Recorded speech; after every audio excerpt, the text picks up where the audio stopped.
Bien-aimés frères et sœurs en Christ, c'est un honneur de pouvoir partager avec vous aujourd'hui un enseignement sur un sujet très profond et fascinant. Les signes dans les cieux. Que dit l'Apocalypse? Dans ce moment d'étude, nous allons plonger dans la parole de Dieu et nous laisser éclairer par l'Esprit Saint, car la Bible nous révèle de nombreux mystères concernant les événements célestes, notamment dans le livre de l'Apocalypse. Avant tout, je tiens à remercier chacun de vous qui nous rejoint, ici, sur notre chaîne Parole et Lumière. Votre présence et votre fidélité sont un témoignage vivant de votre désir de connaître davantage la volonté de Dieu. Que Dieu vous bénisse et vous garde dans sa lumière. Si ce n'est pas encore fait, je vous encourage vivement à vous abonner pour ne rien manquer de nos enseignements. Ensemble, forme une belle famille spirituelle, unie dans la recherche de la vérité et de la sagesse de Dieu. Les signes dans les cieux, mentionnés dans l'Apocalypse, sont d'une grande importance et nous invitent à comprendre la manière dont Dieu utilise la nature et l'univers pour communiquer avec son peuple. Nous vivons dans un monde où tout semble être en constante évolution, et les événements célestes font souvent l'objet de spéculations et de mystères. Mais qu'en dit-on réellement la Bible, en particulier dans le livre de l'Apocalypse? L'Apocalypse, ou le livre de la Révélation, est un livre complexe et mystérieux, mais il contient des messages clairs et puissants pour le peuple de Dieu, surtout dans ses dernières pages.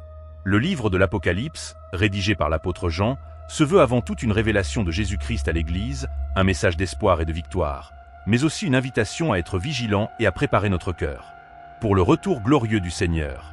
Parmi les visions extraordinaires que j'en reçois, plusieurs d'entre elles concernent des signes dans les précieux. Nous commençons par un passage fondamental dans Apocalypse 6, 12-14. Dans ce texte, Jean décrit un des sceaux qui s'ouvre et il nous parle de phénomènes célestes dramatiques. Je regardai quand il ouvrira le 6e sceau. Il se fit un grand tremblement de terre. Le soleil est devenu noir comme un sac de crin et la lune entière est devenue comme du sang. Les étoiles du ciel tombèrent sur la terre comme un figuier jeta ses figues quand il est secoué par un grand vent. Ces signes dans les cieux sont souvent interprétés comme des événements cataclysmiques qui précéderont la fin des temps, marquant la colère de Dieu et le début de la fin du monde tel que nous le connaissons. Mais il est important de noter que ces phénomènes ne doivent pas être interprétés comme des événements littéraux uniquement, bien qu'ils puissent l'être en partie. Le livre de l'Apocalypse utilise un langage symbolique pour décrire des réalités spirituelles profondes.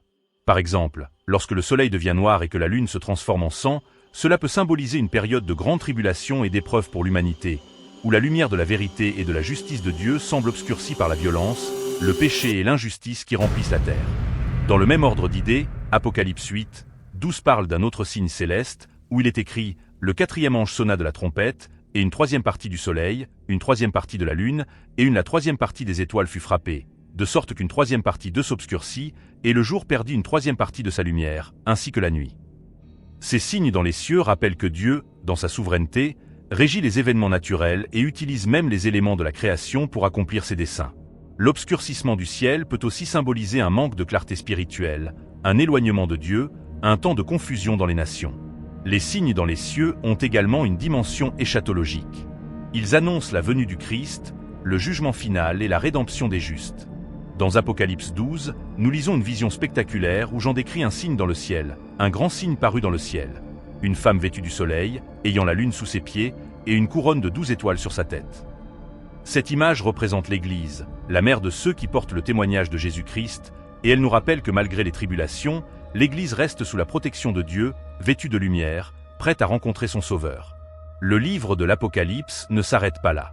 Dans Apocalypse 22, 1-2, Jean décrit une vision de la Nouvelle Jérusalem, un lieu où Dieu sera avec son peuple, et où il n'y aura plus de nuit, et ils n'auront besoin ni de lampe, ni de lumière du soleil, parce que le Seigneur Dieu les éclairera.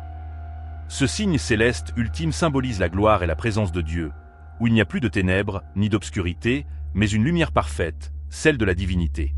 Dans tout cela, nous voyons que les signes célestes dans l'Apocalypse sont un appel à la vigilance et à l'espérance.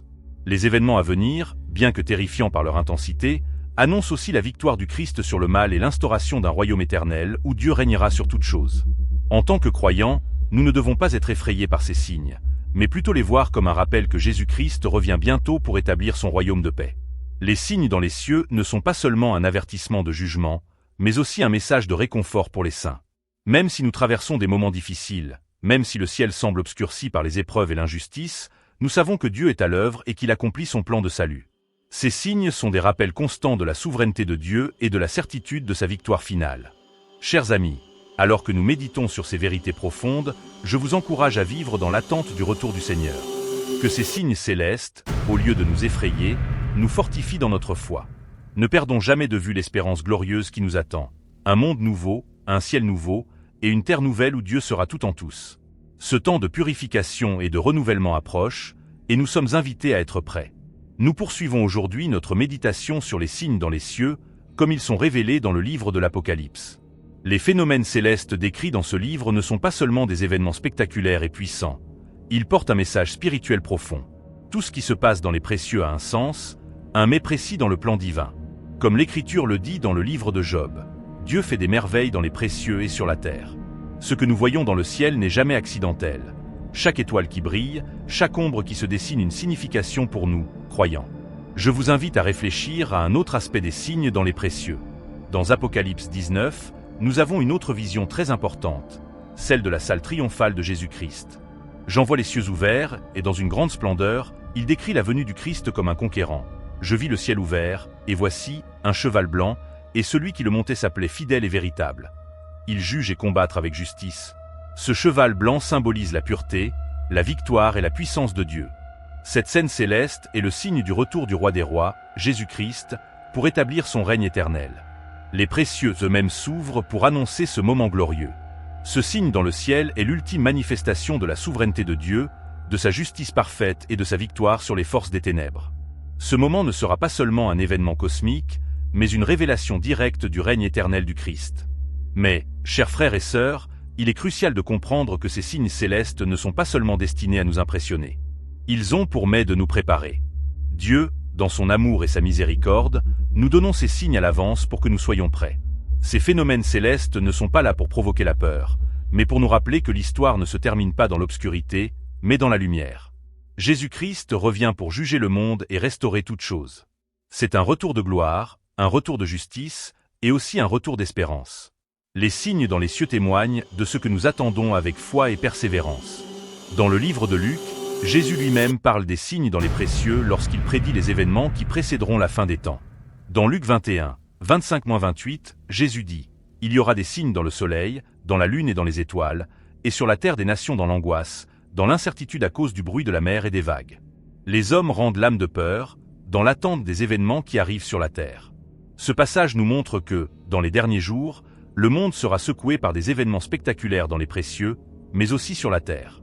Les hommes seront dans la confusion et la terreur, ne sachant pas comment réagir face à ce qu'ils verront. Mais notez bien ce que Jésus dit ensuite. Quand ces choses commenceront à arriver, redressez-vous et levez la tête, parce que votre rédemption approche.